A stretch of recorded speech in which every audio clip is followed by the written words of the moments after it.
And that's what we're here for tonight, to teach you lessons on politics. Just not like how Mark Merrow does it.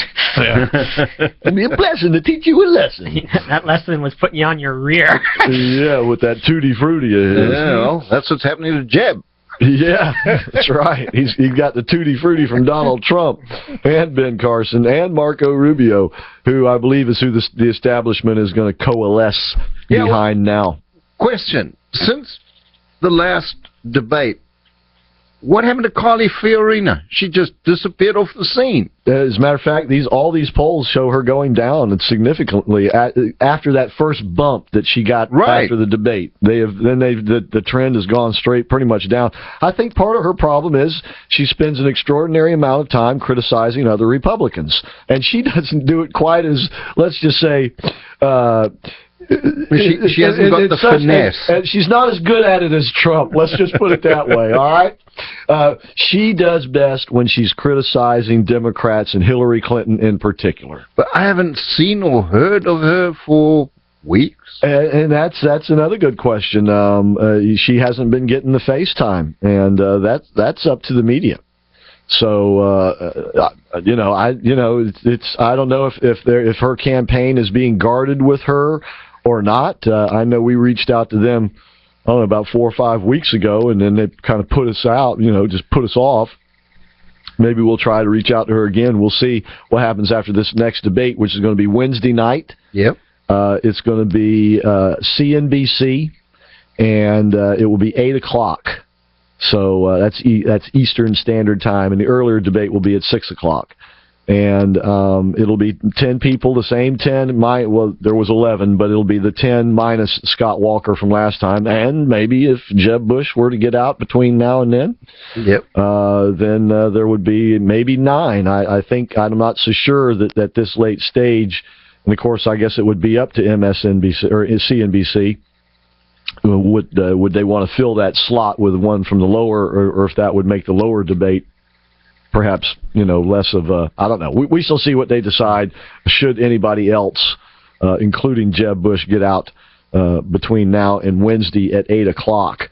Now you mentioned that you don't think you don't think the media is giving her any FaceTime. Do you think that it's possible they're doing that on purpose? Because if she had to run up against Hillary, then she could probably beat the snot out of Hillary? I'm not so sure about that. That's a possibility.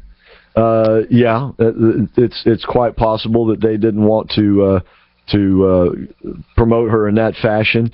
And I'm not so sure that her fundraising matched that initial bump in the polls. All right?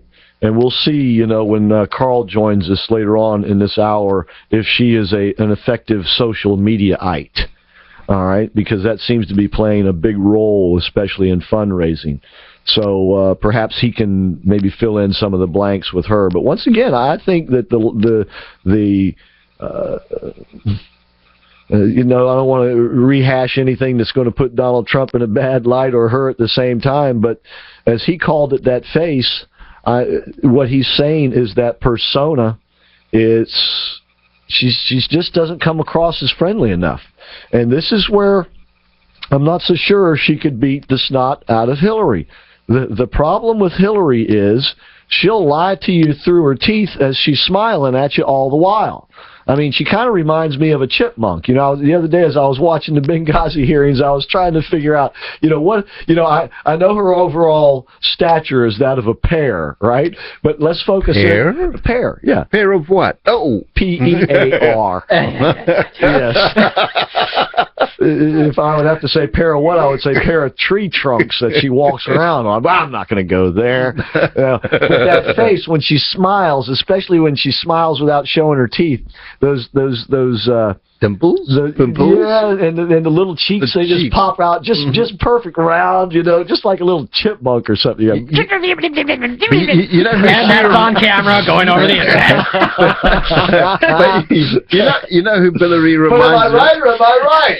Yeah, I can't really deny that. All right, go ahead. You know who Hillary reminds me of? Especially when she does her cackle. Who's that? the wicked stepmother from Cinderella. Is it Cinderella or Rindasella? Well, anyway, Rindasella the Sigliusters. Well, the other day she brought that cackle out several times, and even though the Republicans didn't nail her down on a lot, what they did nail her down on, the lie and a few other things, was pretty significant at the end of the day. Mm-hmm. But her demeanor, I think, is what really could be used against her in the campaign commercials. I would show her sitting there with her smug look on her face, with her grins and her smiles and her cackle and everything. And while she's doing all that during the hearings, in a split screen, I would be showing the video we have of the building burning in Benghazi. I would flash the picture of the dead, or at least in the hands of the bad guys. Yes, Stevens being prodded in the genitals with a cattle prod. Yeah, and that cackle, and then I would finish it off with the. And then what difference does it make at the end of the day?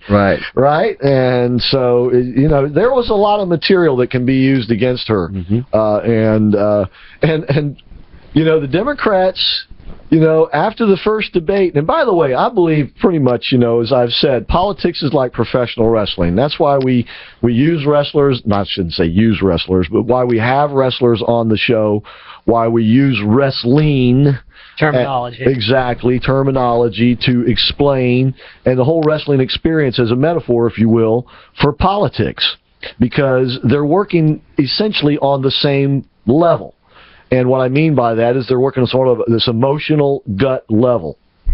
And the hearings the other day and the debate and all of that, and it works on that gut level, but it's also very scripted and very formatted, shall we say.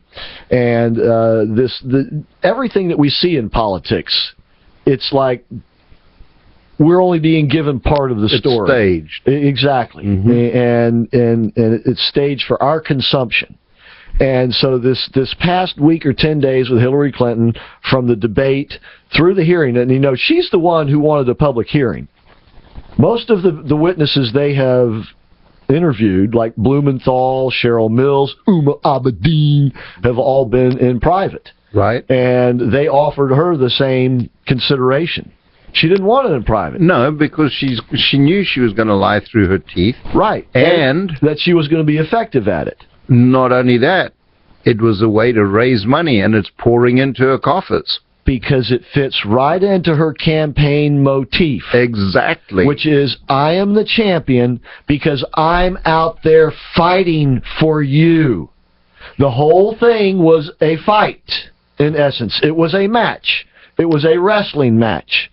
And she pretty well knew the outcome before she went in there. There was a couple of things, as I said on the show Friday, there may be more to this story. And by the way, Jim Jordan said today that they will be interviewing more witnesses. He didn't say who. Yeah, they said they had about 50. Yeah, so they're not done yet. Like I said, a good prosecutor would want to get the person that he's really after on record and then get more testimony to compare against that record. Right. And then, so she won't know what they're going to have said. In other words, if all these other 50 witnesses, for instance, had already testified, she would know what they said because the Democrats would let her know on the committee. Right. So now she doesn't know what they're going to say. Well, but now we all know what she said. Mm-hmm. And so if their testimony doesn't jive with her testimony, she's got more problems to come. Well, I would like them to have the rest of the testimonies done in public. And after everyone is finished, you bring her back for questioning again. Well, I'm not so sure they're going to do that. This was voluntary. They didn't subpoena her, so I suppose they still can subpoena her. Do that. And she can't use the excuse she's too busy as the Secretary of State, because she isn't. Yeah, and believe me, he didn't come out and say it, but he hinted that they already are looking at particular things that are troubling. And I think the arms running is foremost in their minds. So we shall see as it goes on. But we'll get back to Hillary. This is going to have turned out to be the best week in the campaign, I believe, for her. Yeah. Barring what goes on the Republican side. She can have some fortunate luck going forward, depending on what happens on the Republican side. But for her, this was the highlight week. The debate itself, not Benghazi, but the debate itself was the high point for her. And the rest of the week just fell in line for her as it was supposed to and as they had planned it out. That doesn't mean that there's, as I said, more things to come in terms of Benghazi. Right. But going forward, they have kind of shot themselves in the foot. Because from here on out until Iowa begins the caucuses, other than being out on the campaign trail, we're not going to be seeing much of Hillary Clinton.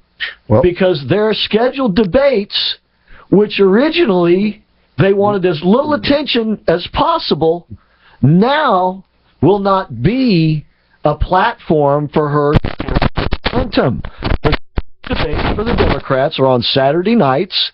One's pretty close to Thanksgiving, I believe, and the other one is the Saturday before Christmas. Mm-hmm. So not many people are going to be watching those debates. So it was planned that way. That's what I mean. But I think they had made a mistake, because the way she's riding high right now, you would like to keep her on that stage as much as possible to keep that momentum going. The problem is that she has this tendency to put her foot in her mouth. But the place where she's best functioning, she does that you're right, in press conferences and when she's on the campaign trail. But when she's in this debate format, which is what Thursday was, the Benghazi hearing was in essence a debate, okay, at the end of the day, and in that debate format with the week before, right, that's where she's at home. You know, she enjoys fighting with people. It kind of reminds me of an episode of the old Andy Griffith Show, where Andy and Barney kept getting called to this one couple's house because they were always fighting. So they put them in this rehab program that they developed, right? And it's working. They become nicer and nicer with one another. Well, as they get nicer and nicer with one another, they get meaner and meaner to everybody else. You know, some people just like to fight, and she likes to fight with Republicans and conservatives, and so she's enjoying it. And so out of that joy of fighting, she kind of looks pretty effective at it. And so don't count her, not going to be able to count her short in terms of her debating skills. I don't care who she's debating against. The trick with her is to get under her skin. Don't let